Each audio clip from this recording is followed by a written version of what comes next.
The most fundamental meaning of the word religion is an attempt to appreciate the mystery of being alive and an acknowledgement of being vitally connected to all that exists. This is a quote from Dr. John Kabat-Zinn, PhD. The date was February 12th, 1998. It had just been 2 weeks since I had celebrated my 12th birthday, and my mother was driving my sister and me to school, and we were running late. She had not slept for over 18 hours because she had been drinking the entire night before, and at this point she was highly intoxicated. We left our house at around 7:40 a.m., and by 7:45 we had been involved in a severe automobile accident. My mother and my sister received minor cuts and bruises, but I did not. I received a lacerated liver, a lacerated colon, 2 collapsed lungs, a fractured L2 vertebrae, and a contusion to my prefrontal cortex, which led to me being in a coma for 2 weeks. And due to this, I suffer from traumatic brain injury, which I will struggle with for the rest of my life. Shortly after I arrived at the hospital at around 8:58 a.m., my heart seized and I died. I had what is commonly referred to as a near-death experience. This incident not only transformed me, but firmly set me on the trajectory that I am now traveling. I awoke from a 2-week coma with an extremely low likelihood that I would survive, much less be cognitively functional. But with the love and support of my maternal grandmother, in addition to countless hours of grueling physical and psychological struggle, I was able to surmount those challenges and to come back to the world. That being said, I came out of my coma knowing things that I did not know going in. And those memories and those realizations slowly surfaced over time. These memories are what I'm here to share with you today. The essence of these realizations forms the bedrock for what I have established as my life's goal and what I want to leave as my legacy. To change our individual and cultural beliefs surrounding death in order to more positively influence how we experience life on earth. When I awoke from my coma, the first thing I remembered was being aware of this ineffable sense of love, of totality, of completion. It was as if it's really indescribable. We don't have words for it, but I'm doing my best. Not only was there no difference between objects, there was no difference between subject and object. And beyond that, there was no distinction between object and verb. This experience was of being itself. I felt intimately connected to and a part of every occurrence that was taking place around me. Essentially, I was everything that was happening. As time passed, the distinctions and differences between objects and people slowly began to become more apparent until finally, these initial intimations of separation solidified into the barriers between things and people that we're all familiar with today. Up until this point, my experience was that I was not only been a part of, but was simultaneously observing this great light, this immensity of being that was not only shining to me, but from me. But now a figurative stained glass window had been built between me and this light. And I was only aware of it as it was filtered through the individuality of every person, everything, and every action. This is what we call our individuality now, our ego. Finally, after a 3-month stay in the Scottish Rite Children's Medical Center, I returned home. And I come from a traditionally secular family, as no one in my family ever went to church or spoke about religious or spiritual matters in any meaningful way. As I was growing up, an awareness of spirituality existed, but only on the periphery of our conversations. For me, all of this changed following the accident. As time passed, I became intent on finding a way to not only understand what I'd experienced when my heart stopped, but to find a way to articulate this in a way that would have practical utility for not only my life, but other people's lives as well. Shortly after I returned home, I began visiting various local churches and temples, looking for answers to explain what I'd experienced. But likely due to the immaturity of my 12-year-old mind, aside from the copious amounts of fire and brimstone and fundamentalist dogma and judgment, I never received any clarification. In fact, no one I spoke to could answer any of my questions about what I witnessed during my near-death experience, such as, what happened to me? How could I communicate that experience in language that people could understand? And was there a predicate for this? Did a grounded explanation for it exist? Now, I never received any answers to these questions except for repetitions back to me of what people had heard from someone else or had read in a book somewhere. Now, a decade would pass before I was able to discern any answers to the questions I had. It took my encounter with and experience of the Far Eastern traditions of India and Tibet to finally shed light on my experience.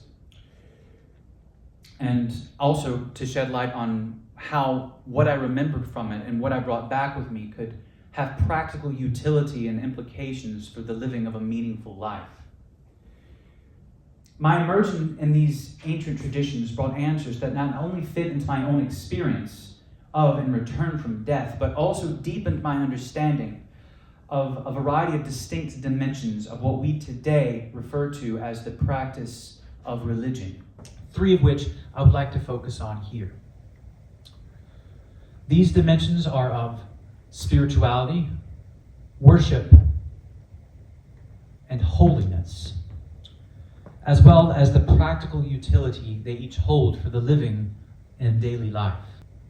My understanding of these words is based not only on what I recall from my near-death experience, but also on the independent research I have conducted as part of my master's in theology degree that I'm currently in the process of completing. The first dimension that I'd like to talk about with you is the idea of spirit.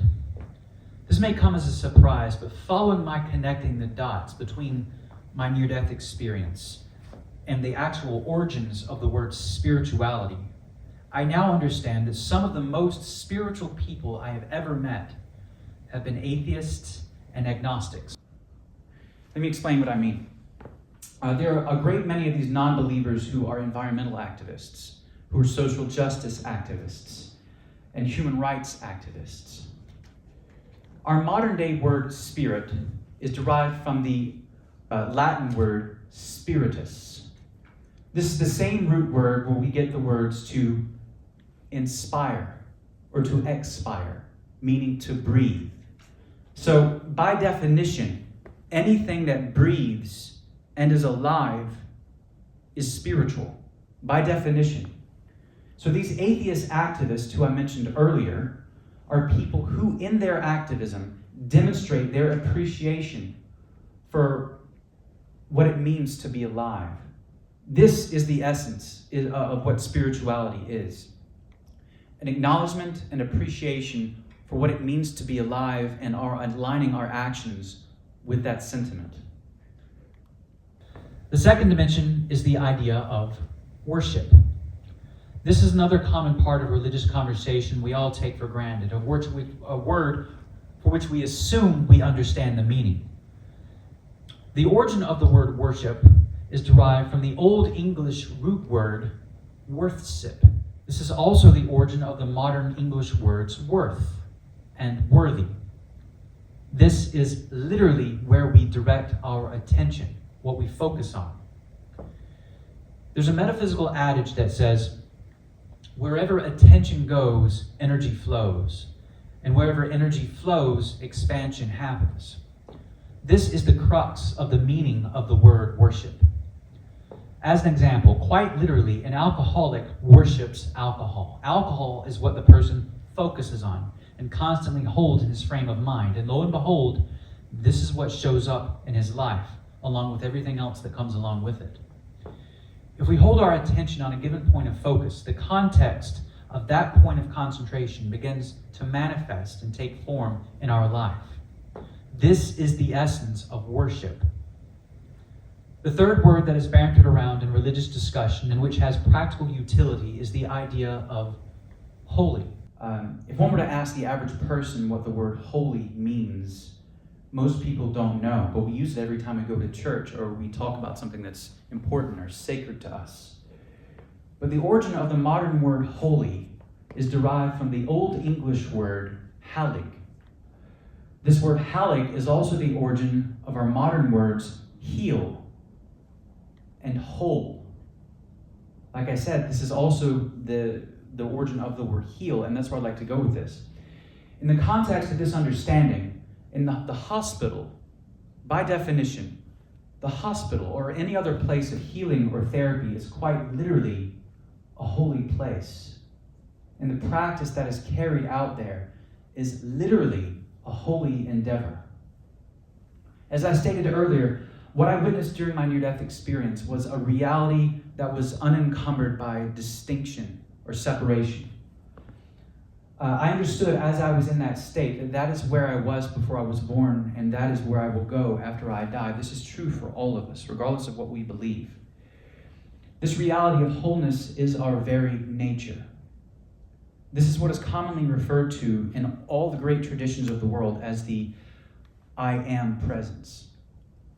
Every person on the planet, no matter who you are, no matter what you believe, no matter what language you speak, we all know what you claim to believe. Every person refers to him or herself as I am.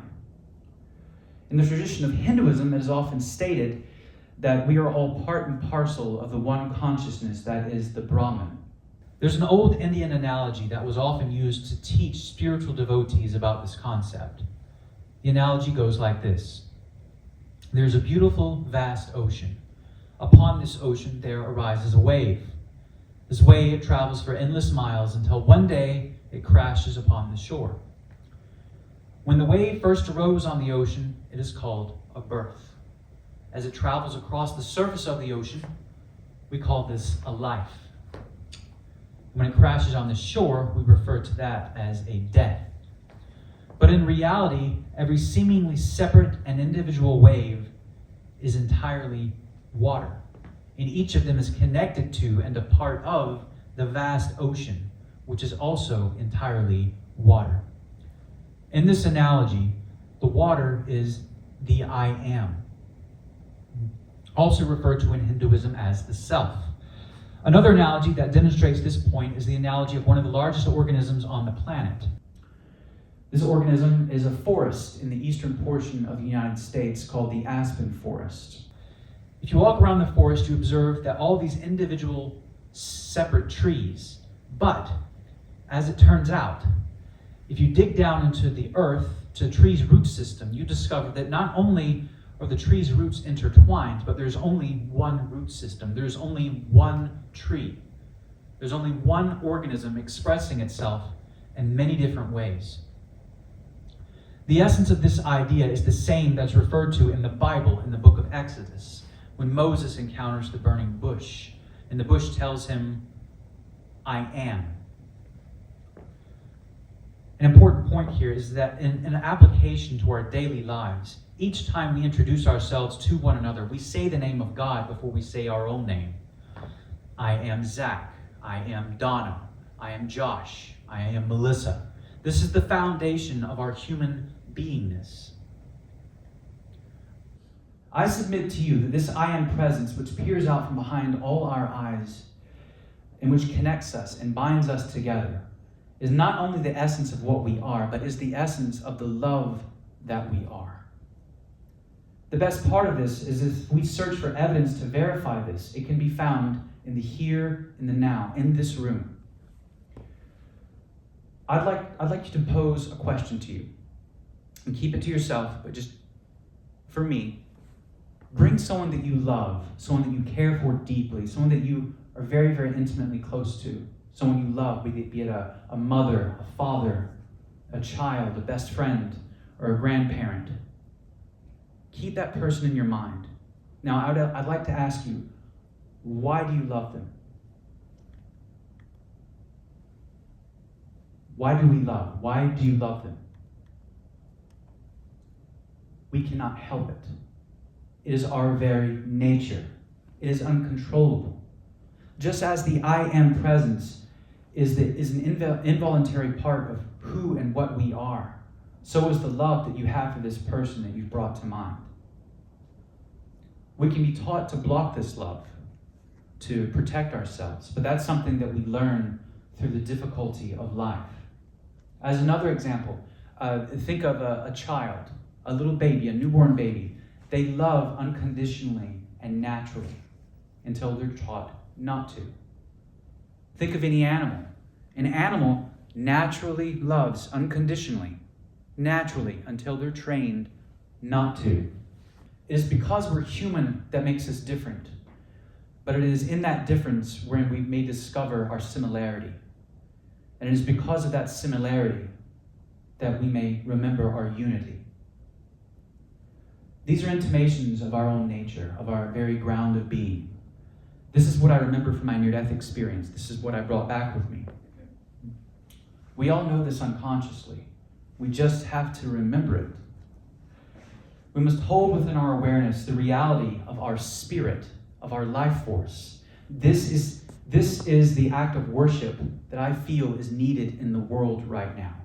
Finally, it is our remembrance and acknowledgement of the holy, this eternal reality of completion and wholeness that exists outside of time, that is our saving grace. Every beautiful thing is a reminder of it, and every act of love is an expression of it. I am. I am grateful. Thank you for listening.